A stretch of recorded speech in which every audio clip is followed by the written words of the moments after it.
Now the feast of unleavened bread drew near, which is called Passover. And the chief priests and the scribes sought how they might kill him, for they feared the people. Then Satan entered Judas, surnamed Iscariot, who was numbered among the 12. So he went his way, and conferred with the chief priests and captains how he might betray him to them. And they were glad, and agreed to give him money. So he promised and sought opportunity to betray him to them in the absence of the multitude. Then came the day of unleavened bread, when the Passover must be killed. And he sent Peter and John, saying, "Go and prepare the Passover for us, that we may eat." So they said to him, "Where do you want us to prepare?" And he said to them, "Behold, when you have entered the city, a man will meet you carrying a pitcher of water. Follow him into the house which he enters. Then you shall say to the master of the house, 'The teacher says to you, where is the guest room where I may eat the Passover with my disciples?' Then he will show you a large, furnished upper room. There make ready." So they went and found it just as he had said to them, and they prepared the Passover. When the hour had come, he sat down, and the 12 apostles with him.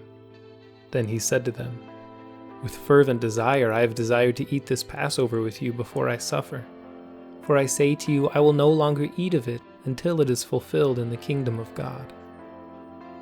Then he took the cup and gave thanks, and said, "Take this, and divide it among yourselves. For I say to you, I will not drink of the fruit of the vine until the kingdom of God comes." And he took bread, gave thanks, and broke it, and gave it to them, saying, "This is my body, which is given for you. Do this in remembrance of me."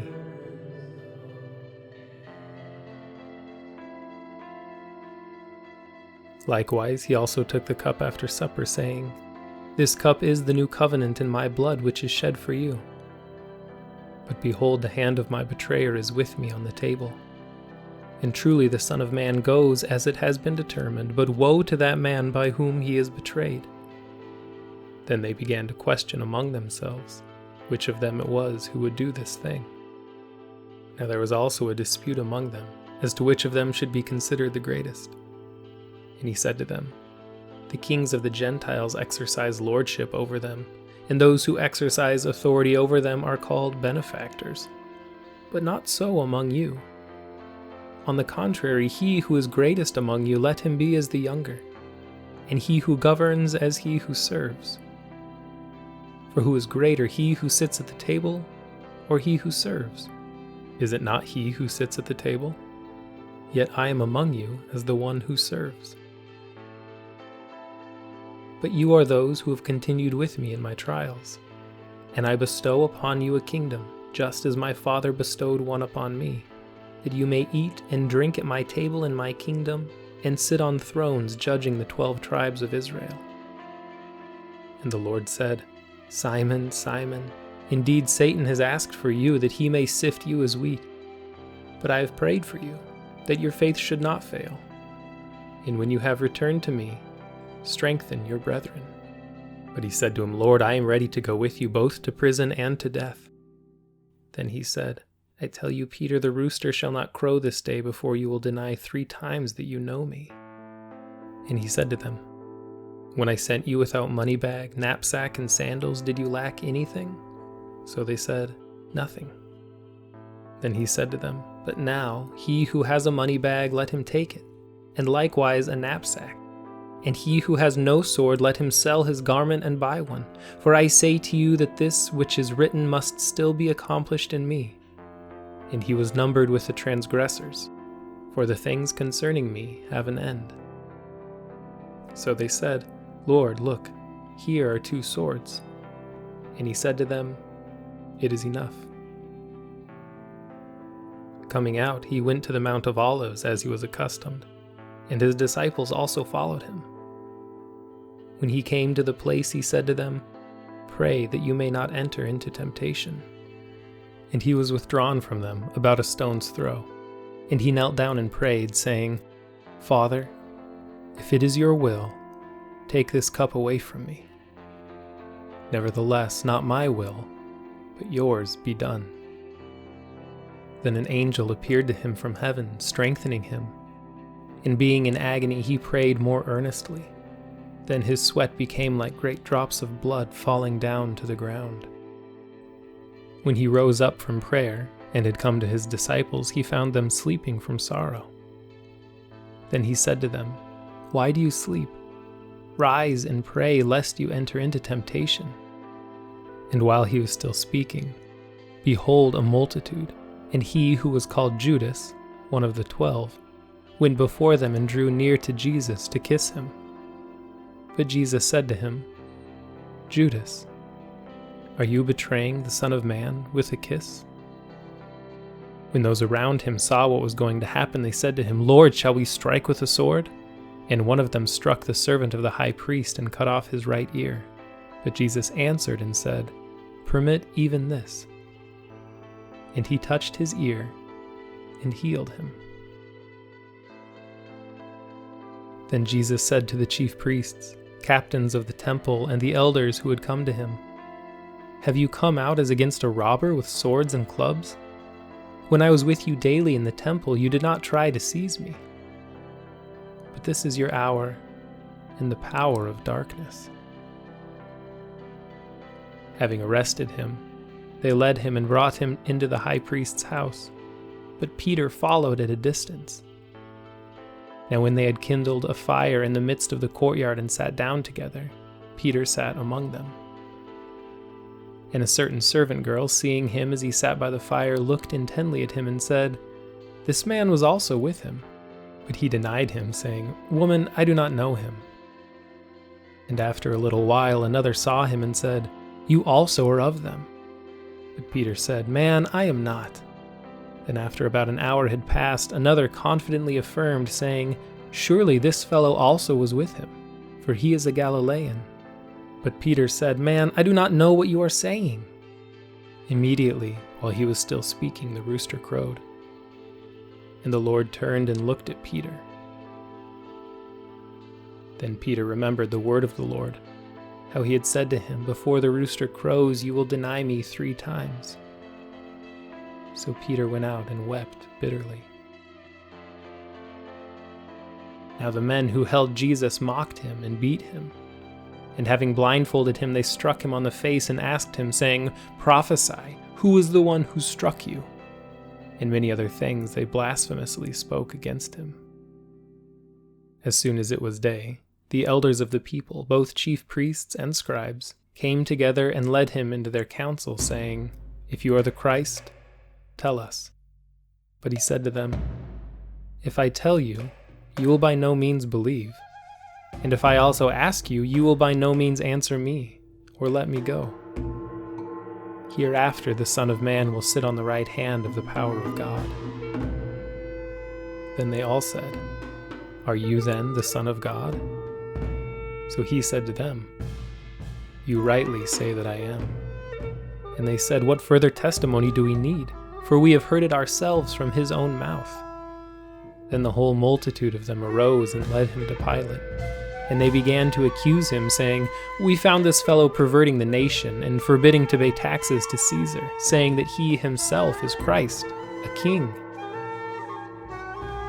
Then Pilate asked him, saying, "Are you the king of the Jews?" He answered him and said, "It is as you say." So Pilate said to the chief priests and the crowd, "I find no fault in this man." But they were the more fierce, saying, "He stirs up the people, teaching them throughout all Judea, beginning from Galilee to this place." When Pilate heard of Galilee, he asked if the man was a Galilean. And as soon as he knew that he belonged to Herod's jurisdiction, he sent him to Herod, who was also in Jerusalem at that time. Now when Herod saw Jesus, he was exceedingly glad, for he had desired for a long time to see him, because he had heard many things about him, and he hoped to see some miracle done by him. Then he questioned him with many words, but he answered him nothing. And the chief priests and scribes stood and vehemently accused him. Then Herod, with his men of war, treated him with contempt and mocked him, arrayed him in a gorgeous robe, and sent him back to Pilate. That very day Pilate and Herod became friends with each other, for previously they had been at enmity with each other. Then Pilate, when he had called together the chief priests, the rulers, and the people, said to them, "You have brought this man to me as one who misleads the people. And indeed, having examined him in your presence, I have found no fault in this man concerning those things of which you accuse him. No, neither did Herod, for I sent you back to him. And indeed, nothing deserving of death has been done by him. I will therefore chastise him and release him." For it was necessary for him to release one to them at the feast. And they all cried out at once, saying, "Away with this man, and release to us Barabbas," who had been thrown into prison for a certain rebellion made in the city, and for murder. Pilate, therefore, wishing to release Jesus, again called out to them. But they shouted, saying, "Crucify him! Crucify him!" Then he said to them the third time, "Why? What evil has he done? I have found no reason for death in him. I will therefore chastise him and let him go." But they were insistent, demanding with loud voices that he be crucified. And the voices of these men and of the chief priests prevailed. So Pilate gave sentence that it should be as they requested. And he released to them the one they requested, who for rebellion and murder had been thrown into prison. But he delivered Jesus to their will. Now as they led him away, they laid hold of a certain man, Simon, a Cyrenian who was coming from the country, and on him they laid the cross that he might bear it after Jesus. And a great multitude of the people followed him, and women who also mourned and lamented him. But Jesus, turning to them, said, "Daughters of Jerusalem, do not weep for me, but weep for yourselves and for your children. For indeed the days are coming in which they will say, 'Blessed are the barren wombs that never bore, and breasts which never nursed.' Then they will begin to say to the mountains, 'Fall on us,' and to the hills, 'Cover us.' For if they do these things in the green wood, what will be done in the dry?" There were also 2 others, criminals, led with him to be put to death. And when they had come to the place called Calvary, there they crucified him, and the criminals, one on the right hand and the other on the left. Then Jesus said, "Father, forgive them, for they do not know what they do." And they divided his garments and cast lots. And the people stood looking on. But even the rulers with them sneered, saying, "He saved others. Let him save himself if he is the Christ, the chosen of God." The soldiers also mocked him, coming and offering him sour wine and saying, "If you are the King of the Jews, save yourself."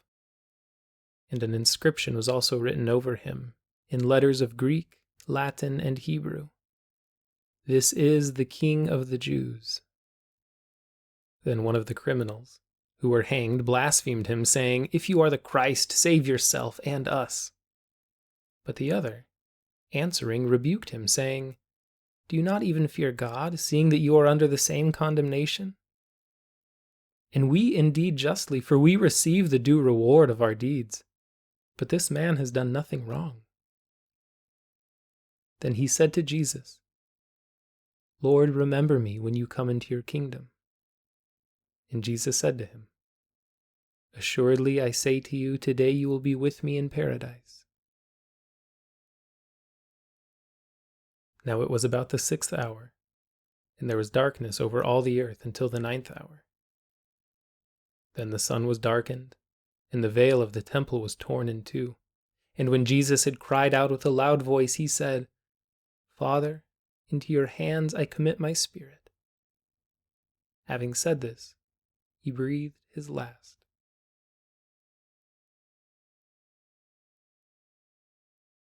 So when the centurion saw what had happened, he glorified God, saying, "Certainly this was a righteous man." And the whole crowd, who came together to that sight, seeing what had been done, beat their breasts and returned, But all his acquaintances, and the women who had followed him from Galilee, stood at a distance, watching these things. Now behold, there was a man named Joseph, a council member, a good and just man. He had not consented to their decision, indeed. He was from Arimathea, a city of the Jews, who himself was also waiting for the kingdom of God. This man went to Pilate and asked for the body of Jesus. Then he took it down, wrapped it in linen, and laid it in a tomb that was hewn out of the rock, where no one had ever lain before. That day was the preparation, and the Sabbath drew near. And the women, who had come with him from Galilee, followed after, and they observed the tomb and how his body was laid. Then they returned and prepared spices and fragrant oils, and they rested on the Sabbath, according to the commandment.